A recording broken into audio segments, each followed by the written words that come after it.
আজ স্টুডিওতে আমাদের সঙ্গে অতিথি হিসেবে যিনি এসেছেন তিনি আইভি বন্দ্যোপাধ্যায়। আমাদের কাছে খুব আপন আইভিকে স্বাগত জানাই। আজ তোমার সাথে কথায় গানে তোমার গুরুদের চরণ ছুঁয়ে যাওয়া।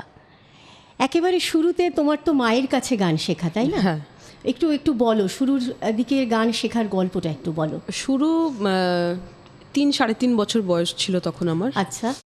তখন মা কোনো ফাংশনে একটা গান গাওয়াবে বলে চেষ্টা করে যে একটু শিখিয়ে দেখি কেমন হবে। তো মা নিজেও রবীন্দ্রভারতী ইউনিভার্সিটির ধ্রুপদে MA। আচ্ছা। তো সে কারণে মায়ের কাছে একটা দুটো তালিম শেখা শুরু হলো আর কি। সেটা ধ্রুপদ দিয়ে না, এমনি সারগাম যেমন বাচ্চারা করে, তখন 3.5 বছর বয়স ছিল। তো সেই রকম থেকে শুরু। আচ্ছা। রবীন্দ্রনাথের গানও মা ভালো গাইতেন এবং মাকে ধ্রুপদ খেয়ালও গাইতে শুনেছি বাড়িতে। ওই পরিবেশটা ছিল আর কি। এবং মায়ের ক্লাস চলতো একটা, সেই ক্লাসটা আমি প্রচুর ফলো করতাম, শুনতাম, আর কিছু না। একটু পাশের ঘরে হয়তো অনেকটা সময়, প্রায় সন্ধ্যেটা একটা পুরো সন্ধ্যে কেটে যেত ক্লাস শুনতে শুনতে। শুনে ম্যাক্সিমামটা আমার জীবনে শুনেই অনেকটা যতটুকু হয়েছে আসলে। হ্যাঁ, সঙ্গীত শ্রুতিবিদ্যা, শ্রুতির মধ্যে দিয়ে আমাদের মনের মধ্যে আসে, তবে আমি সেটা কণ্ঠ দিয়ে বেরোই। আমি জানি না, তবে আমি মাথায় নিতে পারতাম না নিতে পারতাম সেটা আমি ঠিক জানি না। গুরুরা যা দিত খুব বেশি নিতে পেরেছি বলে আমার মনে হয় না, কিন্তু আমি শুনে অনেক বেশি শিখেছি। হ্যাঁ, গুরু তো অনেক জীবনে প্রচুর গুরু এসছেন। কিন্তু মায়ের কথা যখন হচ্ছে, তোমার ছোটবেলায় শেখা কোনো একটা গান দিয়ে যদি আজকের গান শোনাটা আমরা শুরু করি তাহলে কীরকম হয়? মায়ের একটা পছন্দের গান আছে, সেটা দিয়ে স্টার্ট করছি। এটা আমার আর মায়ের দুজনেরই পছন্দের গান। মেজাজটা খুব অন্যরকম একটা। দেখো ভৈরবী।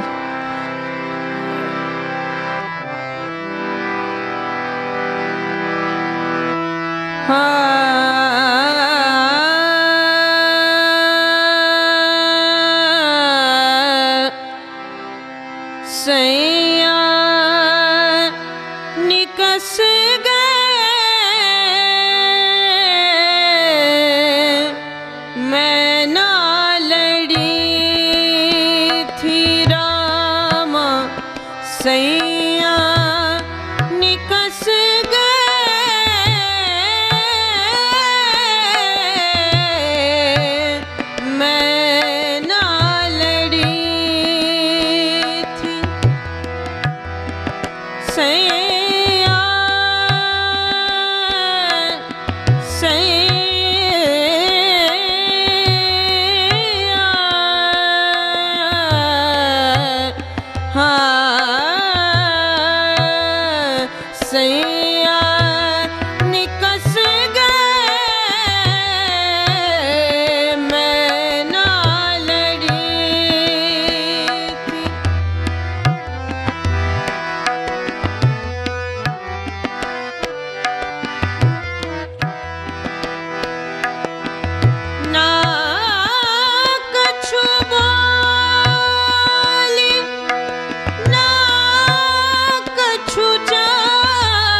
मैं ना लड़ी थी रामा, मैं ना लड़ी थी।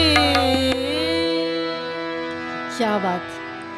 ভৈরবীর আইভি কত রং না, মানে কখনো মিলন, কখনো বিরহ, কখনো বিচ্ছেদের সুর, কখনো ভীষণ রকমেরভাবে কাছে পাওয়ার সুর। তো ভৈরবী দিয়ে তুমি শুরু করলে, অনেক জায়গাতেই আমি শুনেছি আসর শেষ হয় ভৈরবী দিয়ে, কিন্তু তোমার খুব প্রিয় রাগ আমার মনে হচ্ছে ভৈরবী, আমাদের সবারই তাই। তো এই যে তুমি গান শেখা শুরু করলে এবং মায়ের পছন্দের একটা গান দিয়ে শুরু করলে, এরপর মায়ের কাছে শেখার গল্পটা একটু বলো, কিভাবে আস্তে আস্তে যখন 3.5 থেকে 5 হলে, 5 থেকে 6 হলে, হ্যাঁ, সেই 5 থেকে 6 হলাম, সেই সময় আমি গেলাম হচ্ছে মায়ের হাত ধরে শ্রী অমলেন্দু বিকাশ কর চৌধুরী এবং শ্রীমতী ভারতী কর চৌধুরীর বাড়িতে। ওখানে আমার দীর্ঘ অনেকটা বছর, মানে ওইটাই আমার বাড়ি, আগরপাড়াতে। হ্যাঁ, ওইটাই আমার বাড়ি হয়ে গেছিল। দুজনের কেউই এখন নেই, কিন্তু আমি জানি যে সব সময় আছে, কারণ আমি সামনে দেখতেও পাই। কারণ আমার কিরম যেন দিদিমণি অনেকদিন আগেই চলে গেলেন, কিন্তু জেঠু অনেকটা হেল্প করে গেছেন কিছুদিন আগে, কিন্তু আমাকে যেগুলো দিয়ে গেছেন সেগুলো অনেক বড় পাওয়া। আসলে বিশাল সাম্রাজ্যের অধিকারী দুজনেই। হ্যাঁ, দুজনেই। এবং তারা কখনো মানে খুব লোকের সামনে আসবো বা নিজেদেরকে জাহির করব, সেই ব্যাপারটা আমি কোনোদিন ওইখান থেকে পাইও নি, সেই শিক্ষাটাও পাইনি। ওদেরকে আমরা যেটা দেখেছি, আমরা মঞ্চে খুব বেশি গাইতে শুনিনি, বা খুব বেশি লাইমলাইটে যাকে আমরা বলি পাদপ্রদীপের তলায় থাকা, সেটা খুব কম ছিল।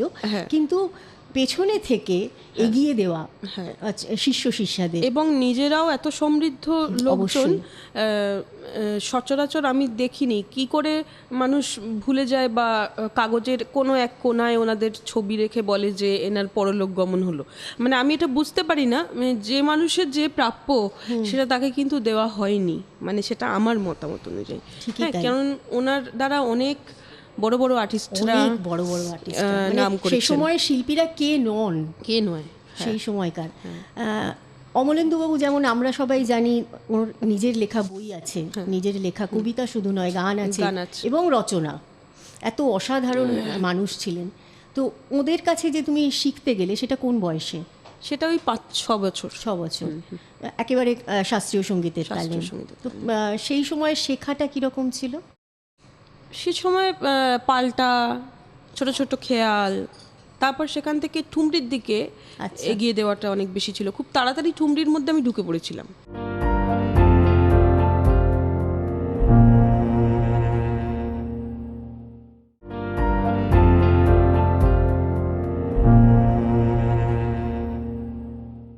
শ্রদ্ধেয় অমলেন্দু বিকাশ কর চৌধুরীর কথা যখন হচ্ছে, তখন তার একটা কম্পোজিশন শুনতে খুব ইচ্ছে করছে।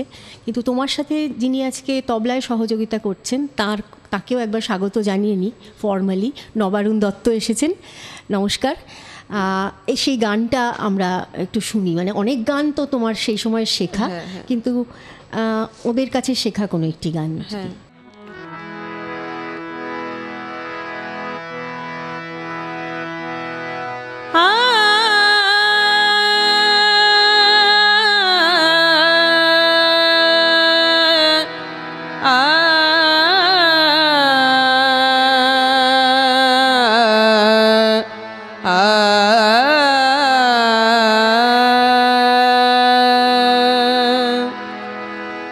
সুখে দুঃখে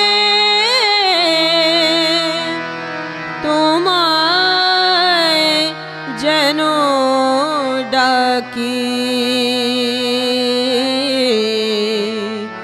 তোমায় যেন ডাকি। সুখে দুঃখে তোমায় যেন ডাকি, তোমায় যেন ডাকি। ঘনিয়ে এলে আধার কালো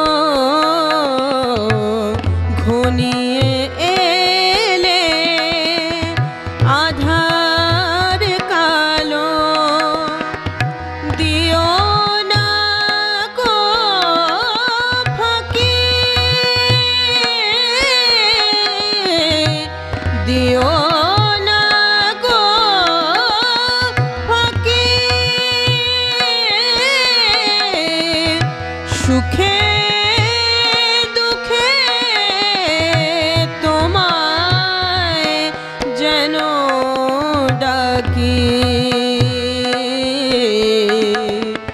তোমায় যেন ডাকি।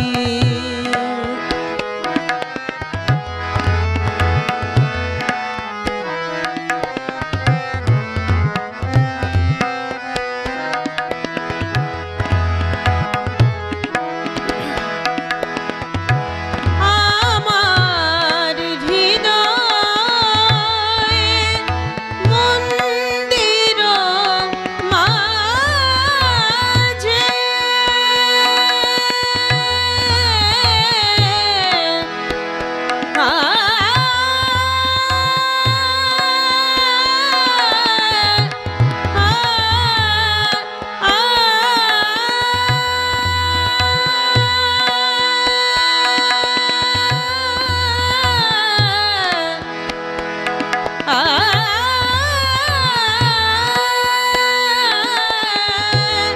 আমার হৃদয় মন্দির মাঝে তোমার চরণ নূপুর বাজে, বাঁধব তোমায়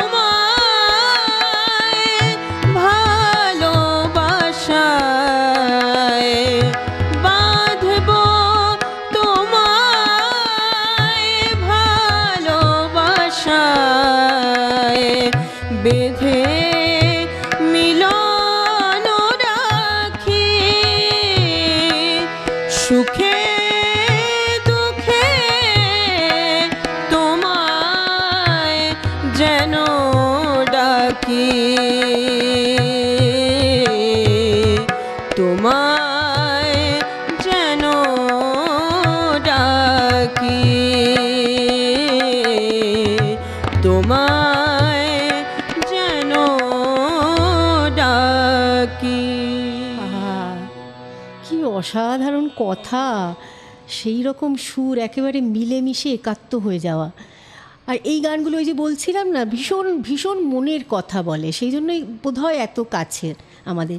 আচ্ছা, তুমি ওই একটা গল্প বলবে বলছিলে, মানে অমলেন্দু বিকাশ কর চৌধুরী এবং ভারতী কর চৌধুরী তুমি তো খুব কাছ থেকে দেখেছো, তো ওদের শেখানোর ধরনটা বা কোথাও অন্যদের থেকে একটু আলাদা বোধ হয়।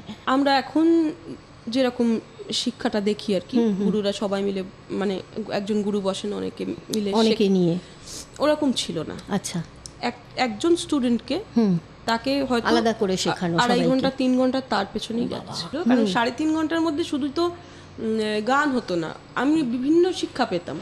কিরকম? মানে উনি মায়ের মতো ট্রিট করতেন আমার সাথে। আচ্ছা, মানে মা যেমন ধরো বসে, কারেন্ট চলে গেছে তো সেখানে পাখার হাওয়া করছে, সঙ্গে সঙ্গে শেখাচ্ছে। আবার বলতে জ্বালিয়ে ধরো মশা কামড়াচ্ছে, সেখানে মশা মারা অবধি থেকে আরম্ভ করে দিদিমণি আমাদের এইভাবে শিখিয়েছে। দিদিমণি বলতে? আমি দিদিমণি বলতাম, আর জেঠুকে জেঠু বলতাম। আচ্ছা, মানে শেষটা তখন, আর দিদিমণি যখন চলে যাচ্ছেন সে ক্যান্সারে, আমি তখন ওইগুলো সব আমার আসছে তো ভেসে, তখন আর সামনে দাঁড়াতে পারতাম না গিয়ে, যে দিদিমণির কষ্ট হচ্ছে ওটা দেখতে পারতাম না, ওই জন্য আমি যাওয়াও ছেড়ে দিয়েছিলাম পরের দিকটায় যখন উনি চলে যাচ্ছেন। কারণ গান গাওয়াটা খুব মুশকিল ব্যাপার, দেখতেই সামনে ভালো লাগছে। তো সেটা একটা অন্যরকম ব্যাপার। অনেক সময় হয় না যে ধরো ক্লাস, ওরে বাবা ওখানে গিয়ে টাস্ক দিতে হবে, গান শোনাতে হবে, আগের দিন যেগুলো শিখেছে সেগুলো আবার শোনাতে হবে, সেগুলো একটা আকর্ষণেই হয়ে যেত, টাস্কগুলো এমনি হয়ে যেত। কারণ ওনার মধ্যে একটা, ওই যে বললাম, একটা ঐশ্বরিক ক্ষমতা ছিল। ওদের বাড়িতে ঢোকা মানে ঈশ্বরের পুজো। মানে তুমি ভারতীদির কথা বলছো? হ্যাঁ, দিদিমণির বাড়িতে ঢোকা মানে ঈশ্বরের পুজো, ধুনো দেওয়া হলো, ধূপ দেওয়া হলো, তারপরে ঠাকুরকে ডাকা হলো, শাক বাঁচানো হলো, তারপরে গান শুরু হবে। মন্দিরের মতো না? মন্দিরের মতো। এবং আমি তো বললাম তোমাকে যে আমি কোনোদিন শিখিনি ওই বাড়ি থেকে যে বাইরে বেরিয়ে লোককে বলতে হবে যে আমি গান গাইতে জানি, আমাকে গানের সুযোগ দিন। এগুলো তো তালিম। মানে এর জন্য হয়তো তোমার জায়গা, সেই যে জায়গা তোমার পাওয়ার সেটা হয়তো তুমি পাবে না, কিন্তু তাও আমার মনে হয় ওগুলো আমি পারি না। ওটা পারি না মানে যেটা আমি শিখে এসেছি সেটা এইভাবেই চলে এসছে। সেই আমি ওই জন্য অত বেশি লোকের সঙ্গে অত এই জন্য বেশি- এরা চলে গেলেও না ওরা থেকে যান, হ্যাঁ থেকে যান তোমাদের মধ্যে দিয়ে। তো অসাধারণ সব গান আমরা শুনেছি, আমরা তো রেকর্ডে শুনেছি, তোমরা অনেক কাছ থেকে শুনেছো, সেরকম কিছু শোনাবে?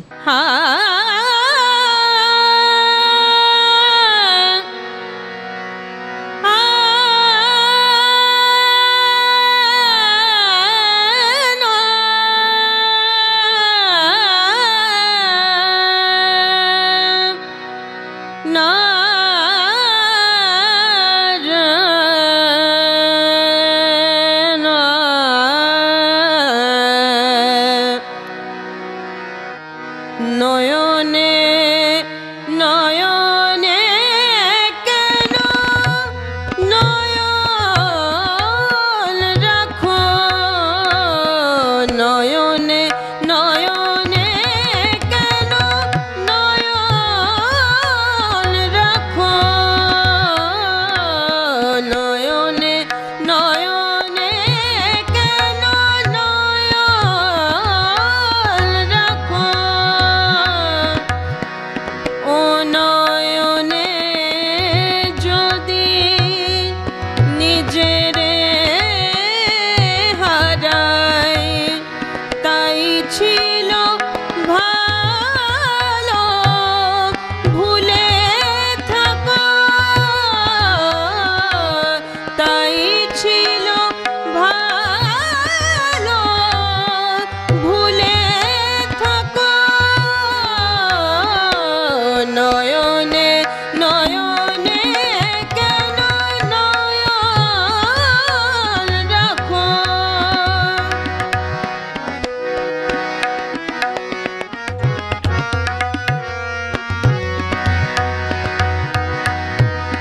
কেন নয়নে নয়ন রাখো, কেন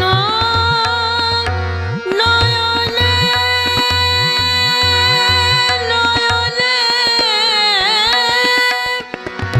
নয়নে নয়ন রাখো, নয়নে নয়নে কেন নয়ন রাখো,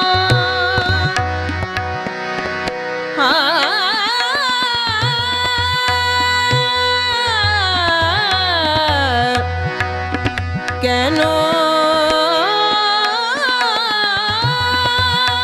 নয়নে নয়নে নয়নে কেন নয়ন রাখো, ও নয়নে যদি নিজেরে হারাই, তাই ছিল ভালো ভুলে থাকো,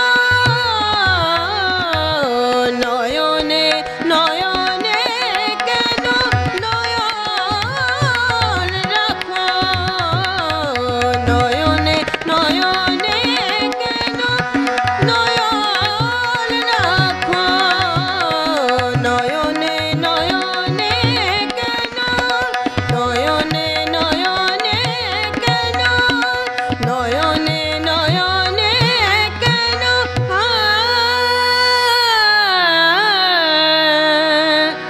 কেন রাখো।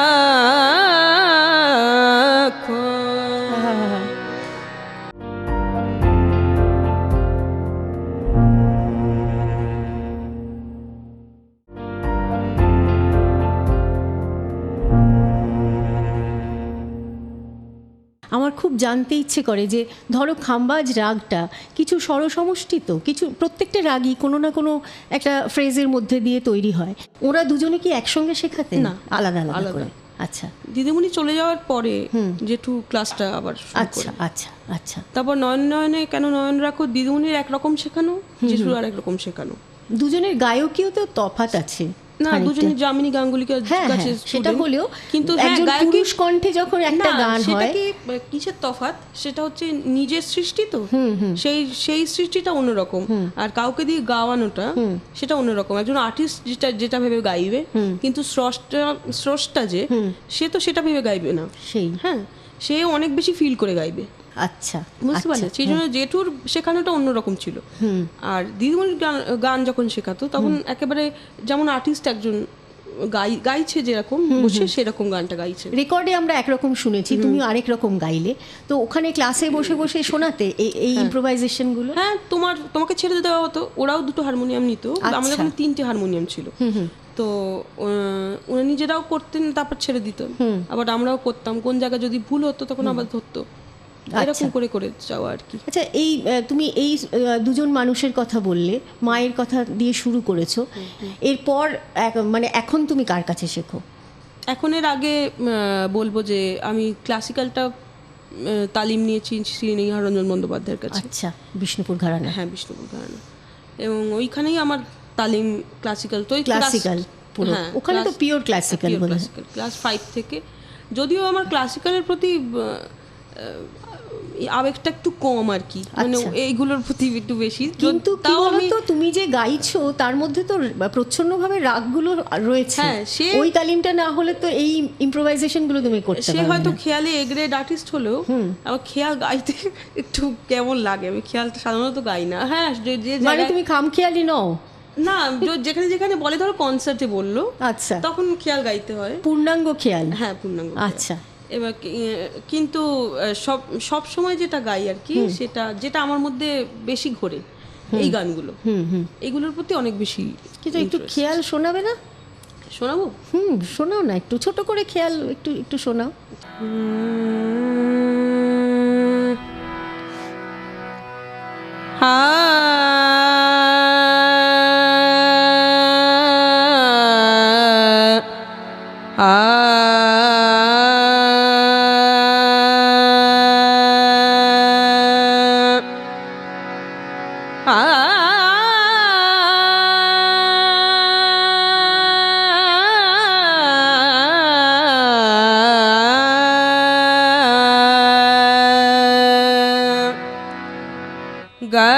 गरजे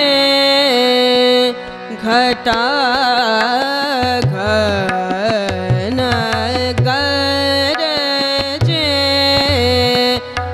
घटा घन, गरजे घटा घन, पावस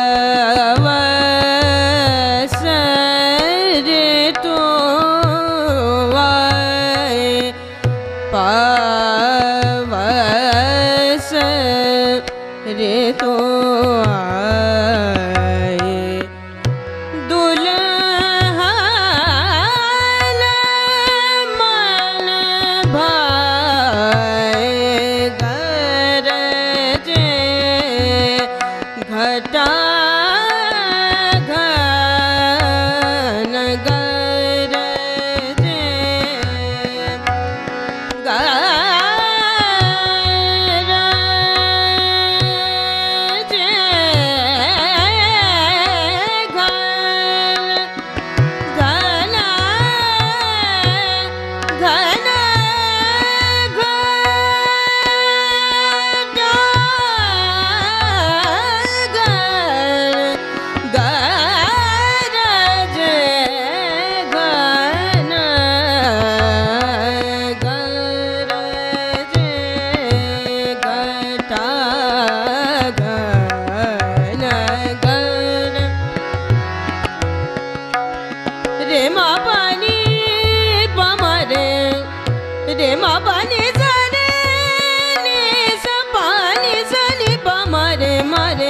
सागर जे मामा रे सरे मा पानी नी नी पा मा पानी सरे नी सा पानी सा नी पा मा रे मा पा मा रे सा नी सा रे मा पा मा रे मा पा मा रे सागर जे घटा घन, गर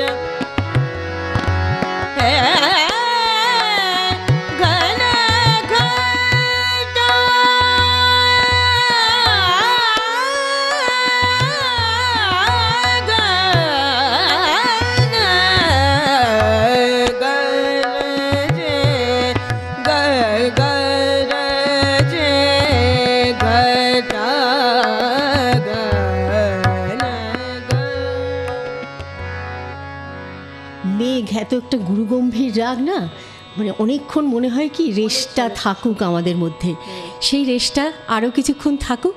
আমরা আসছি একটা বিরতির পর।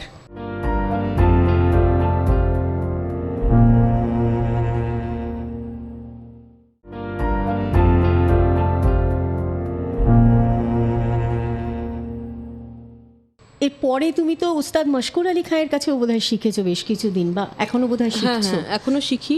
মানে একটু প্রোগ্রামের চাপ এদিক ওদিক থাকার কারণে অনেক সময় হয়তো যাওয়া হয় না অতটা রেগুলার, কিন্তু শেখাটা ওর চলছে। ঘরানাটা তো একদম আলাদা। কিরানা ঘরানা, হ্যাঁ, একদম এর অন্যরকম। আগে তুমি বিষ্ণুপুর ঘরানাতে ছিলে, নিহার রঞ্জন বন্দ্যোপাধ্যায়, এবং তারপরে এই যে ঘরানার তফাৎ হয় তাতে কিভাবে গায়কি পাল্টায় বা কি একটু বলো না গো। গায়কি পাল্টায় মানে গায়কি তোমার যদি নিজের বোধ বুদ্ধি থাকে সেই গায়কি দিয়েই তুমি গাইতে পারো। ওই রকম ভাবে ওদের গায়কিটাকেই আমাকে নিতে হবে, ওইটাকেই গাইতে হবে এমন কোনো ব্যাপার নেই। আচ্ছা, তুমি তোমার মতো করে তাদের মধ্যে থেকে কিছু বেছে নিয়ে নিতে পারো। এবং কিছু কিছু হয় না যে বন্দিশগুলো যেমন কমন, মানে ধরো বিষ্ণুপুর ঘরানাতে ওই বন্দিশটা শেখানো হয়, কিরানা ঘরেতে ওই গান ওই বন্দিশটা শেখানো হয়, কিন্তু গায়কির তফাৎ হয় কিছুটা। সেটা অনেকটাই তুমি বলছো তোমাদের উপরে, মানে আর্টিস্ট যিনি পারফর্ম করবেন তার উপর ডিপেন্ড করে। আমার ক্ষেত্রে সেটাই আমি বলছি আর কি। কারণ আমি বলি না যে যাই শেখানো হচ্ছে সেটা সেই রকম ভাবেই ওদের গায়কি দিয়েই ওইভাবেই পেশ হোক, সেটা আমি চাই না। এই গুরুর কথা যখন আমি তুললাম, মানে মশকুর আলী খাঁয়ের কথা, তাঁর স্পেশালিটি কি, ট্রেনিং এর স্পেশালিটি, বা তাঁর ক্লাসে কিরকম কিরকম কি দেখেছো তুমি? ওনার ক্লাসেতেও সেই একই ব্যাপার যেটা আমি আগের বললাম ভারতী দিদিমণির ওখানে, যে একজন ছাত্রছাত্রীকে ওনারা বেশ 2 ঘন্টা 2.5 ঘন্টা ধরে শেখান বাড়িতে। ব্লেসড যে তুমি যখন যার কাছে গেছো তাদের ভালোবাসা তাদের স্নেহ পরিপূর্ণভাবে পেয়েছো। পরিপূর্ণভাবে পাওয়া বলতে ওই অমলেন্দু বিকাশ কর চৌধুরী এবং ভারতী কর চৌধুরী দুজনের কাছেই আমি সব থেকে বেশি ভালোবাসা পেয়েছি। মানে যেটা বলে যে গুরু এরকমও হতে পারে। আচ্ছা, তো আমি জানি না এরকম গুরু আমি জীবনে আবার যদি মানুষ হয়ে জন্মাই যেন এদেরকেই পাই বা কখনো, এই আর কি। এইটা একটা বিশাল বড় জায়গা। মানে ওরা তো তৈরি করে দিয়ে গেছেন, পুরো সাম্রাজ্যটা তোমার হাতে তুলে দিয়ে গেছেন। উত্তরাধিকার সূত্রে তোমরা যারা গান নিয়ে বড় হয়েছো বা সুরটা গলায় নিয়ে জন্মেছো, তাদেরকে আরও একটু নারিশ করা, আরও একটু মানে ফলে ফুলে বেশ একেবারে বিস্তৃত করে দিয়ে যাওয়া, তাঁরা তো করে দিয়ে গেছেন। এবার মশকুর আলী খাঁয়ের কথা যখন হলো, তখন উনি কি শুধুমাত্র কোনো রাগ সঙ্গীতের তালিম দেন নাকি একদম ক্লাসিক্যাল? না। তো তখন তোমার যখন গুরুর কাছে তুমি যাও, অন্য ধারার যে গানগুলো তুমি গাও সেখানে কখনো শুনিয়েছো? অতটা সুযোগ পাইনি আচ্ছা, শোনাবার। ওটা একটা মুসলিম ঘরানা, একটা অন্যরকম ব্যাপার, অতটা সুযোগ পাইনি। তবে আমি যখন গিয়েছিলাম, আমি গিয়ে প্রথমে ওনাকে ঠুমরিই শুনিয়েছিলাম। আচ্ছা, একটু শোনাও না, মানে ওদের ঘরেতেও ঠুমরির একটা বিশেষ জায়গা আছে। হ্যাঁ, ওদেরটা আলাদা, আমাদেরটা আমার ওই যে বললাম না, খানিকটা আমি শুনে আমার বেশি শিক্ষাটা লাভ হয়েছে। হ্যাঁ, আমার মতো করে আমি একটা গুছিয়ে নিয়েছি। আচ্ছা, এরকম একটা ব্যাপার। ওইভাবে তো স্টাইলটা তৈরি হয়। হ্যাঁ, তো সেটা কপি পেস্টের যুগ হলেও গান বাজনায় বোধহয় কপি পেস্ট করে খুব বেশি দূর যাওয়া যায় না। না, পুরো কপি তো হওয়ার দরকার নেই, তবে যাদের কাছ থেকে যেটুকু নেওয়া সেটা নিয়ে তুমি তোমার মতো করে গাইতে পারো, তৈরি করা, নিজের স্টাইল তৈরি করা। ধরো আমি বেগম আখতার অনেক বেশি গাই, তাই বলে তার কপি তো হতে পারবো না, তখন সেটাকেও আমার মতো করেই গাইতে হবে নিশ্চয়ই। তো সেইটাই আর কি। একটু ঠুমরি শোনাই। হ্যাঁ, বেগম আখতারের কথা যখন বললে, একটু আখতারি ভাইয়ের ঠুমরি কিছু শোনাবে তো? আখতারি ভাইয়ের ঠুমরিতে যাবো? হ্যাঁ, না, আখতারি ভাইয়ের গজলে যাবো। বেশ, ঠিক আছে, তোমার ইচ্ছে।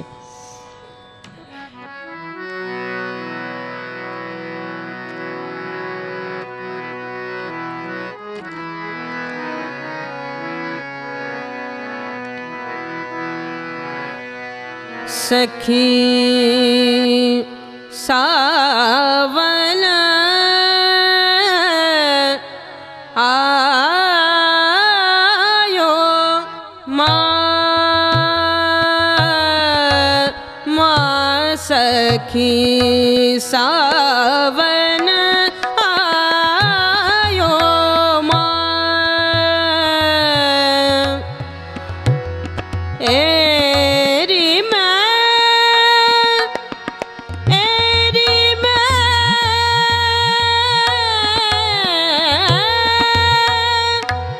कैसे काटूं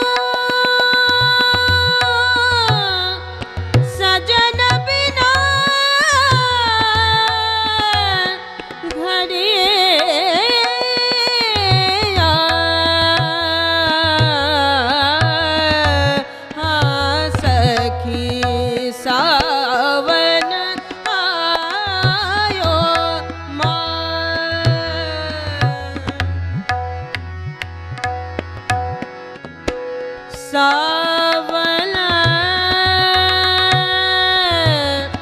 सावन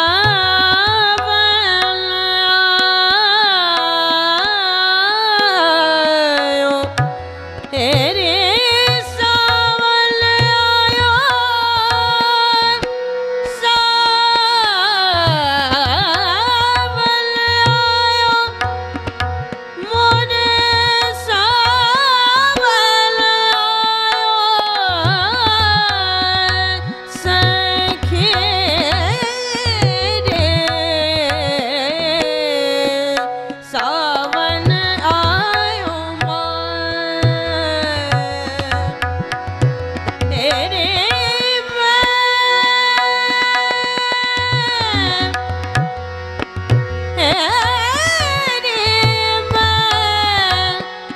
मैं सावन आयो सावन आयो माँ सखी सावन आयो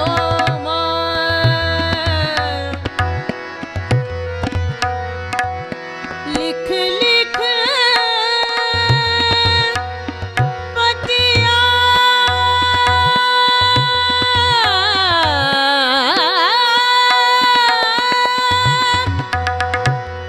लिख लिख पतिया उन संग बैठी नहीं आए घन श्याम सखी सावन आयो माँ सखी सावन आयो ए सखी सावन आयो सखी सावन आयो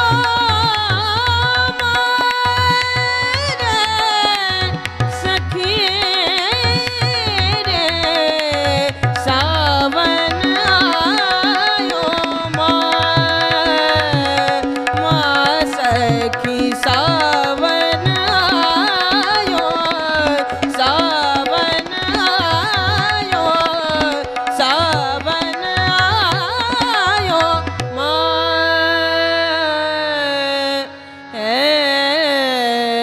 रे क्या बात। এই সুরটুকু আমাদের কানে থাক আরও কিছুক্ষণ, আমরা ফিরছি একটা বিরতির পর।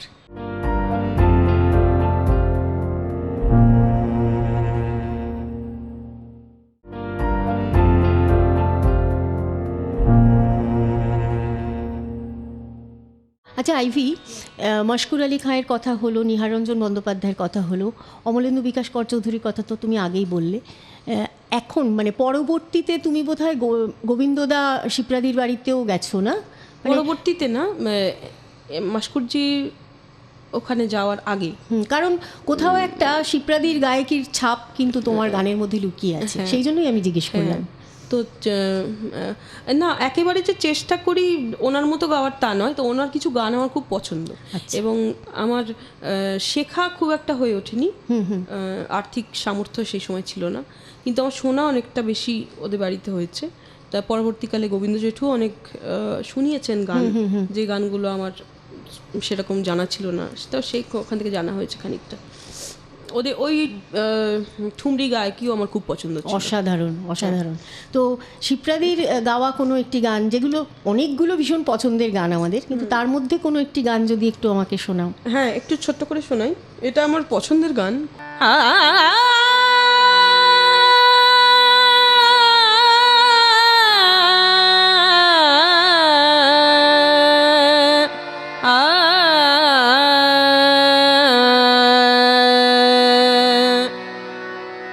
सहेली गो की जे তার কেন শ্যাম ঘাটে আসে না সহেলি গো কি যে হলো তার কেন শ্যাম ঘাটে আসে না যমুনা কাঁদে যেন যমুনা কাঁদে যেন আমারি দুটি নয়নে তবে সে কি ভালোবাসে না সহেলি গো কি যে হলো তার কেন শ্যাম ঘাটে আসে না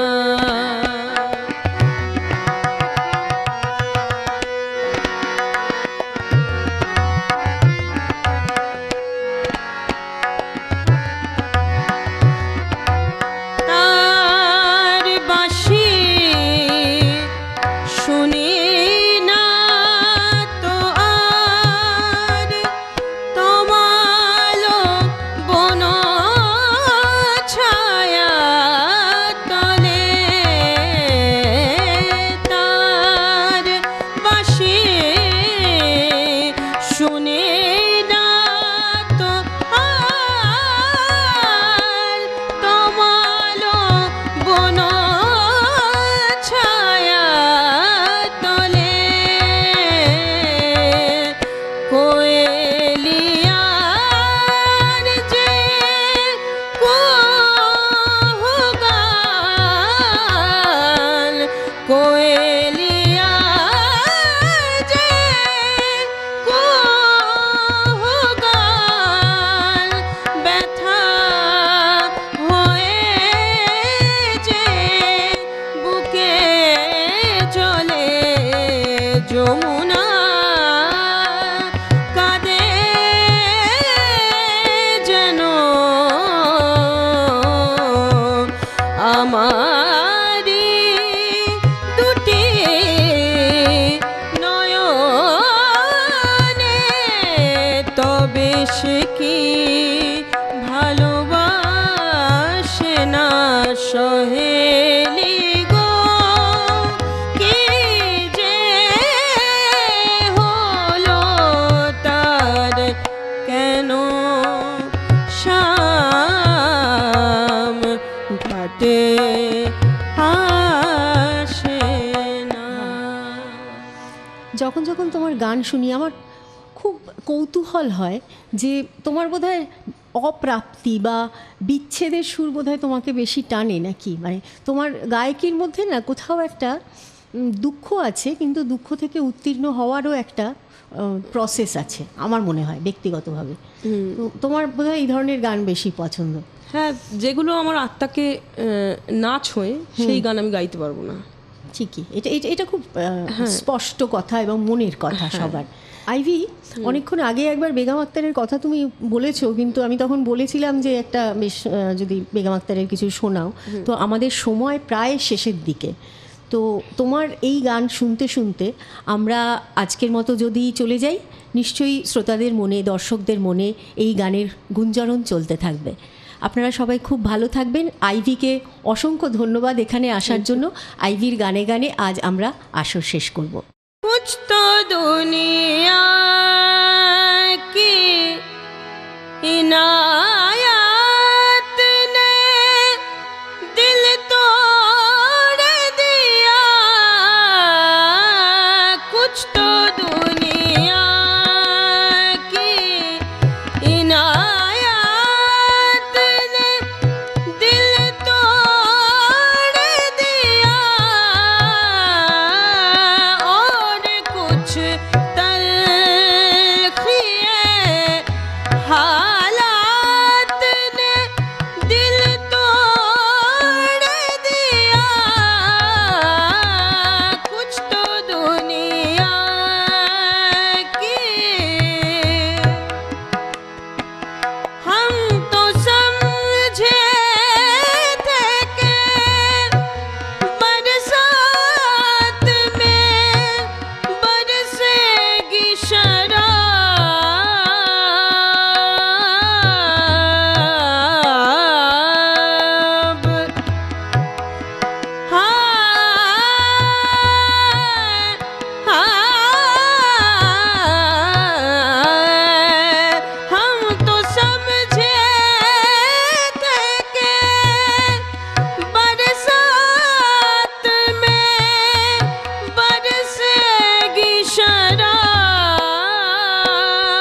দুনিয়া